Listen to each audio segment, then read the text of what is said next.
భక్తుల్ని అలరిస్తున్నారు.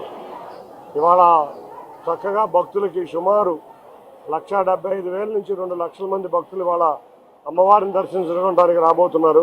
అమ్మవారి దర్శనార్థం వచ్చే భక్తులకి అన్ని కూడా ఎక్కడా కూడా ఆటంకం లేకుండా, అంతరాయం లేకుండా జిల్లా యంత్రాంగం కానీ, అధికారులు కానీ, మంత్రులు కానీ అందరూ కూడా చక్కటి ఏర్పాటు చేయడం జరిగింది. ఇవాళ చంద్రబాబు నాయుడు గారు మధ్యాహ్నం 3:30 గంటలకి అమ్మవారికి పట్టు వస్త్రాలు సమర్పించడానికి రాబోతున్నారు. వారు కుటుంబ సభ్యులతో సహా రాబోతున్నారు. అందులో ఈ లోపల భక్తులు రద్దీ విపరీతంగా ఉండటం వల్ల ఎవరి కాళ్ళను సెల్ఫ్ నియంత్రణ చేసుకుని తప్పకుండా అమ్మవారి భక్తులకి చక్కటి దర్శన భాగ్యం కలిగే విధంగా ఇక్కడ ఏర్పాట్లు చేయడం జరిగింది.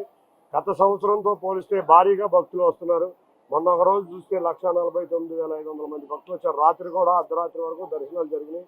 ఇవాళ కూడా సుమారు 1,75,000 నుంచి 2 లక్షల మంది వస్తారని ఏర్పాట్లు చేయడం జరిగింది. ఎటువంటి అసౌకర్యం కలగకుండా భక్తులకు చక్కటి దర్శనం ఏర్పాట్లు చేసి అందరూ సంతృప్తికరం వ్యక్తం చేసేటట్టే మేము ప్రయత్నిస్తున్నాం.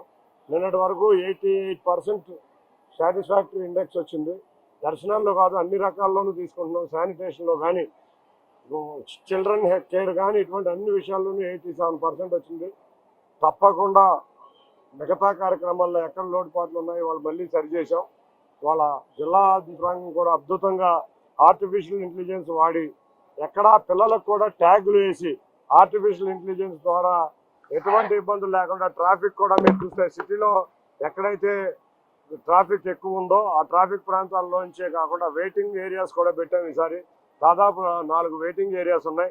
4 వెయిటింగ్ ఏరియాస్లో కూడా భక్తుల నుంచి క్రమ పద్ధతిలో భక్తులకి దర్శనం కల్పించేటట్టు ఏర్పాట్లు చేస్తున్నాం. తప్పకుండా అమ్మవారి ఆశీస్సులతో ఈ శబరినవరాత్రి ఉత్సవాలు దిగ్విజయంగా జరుగుతున్నాయి. అమ్మవారి ఆశీస్సులు అందరికీ ఉండి ఆంధ్రప్రదేశ్ రాష్ట్రమే కాకుండా భారతదేశం కూడా సురక్షితంగా ఉండాలని కోరుకుంటూ అమ్మవారిని వేడుకోవడం జరిగింది.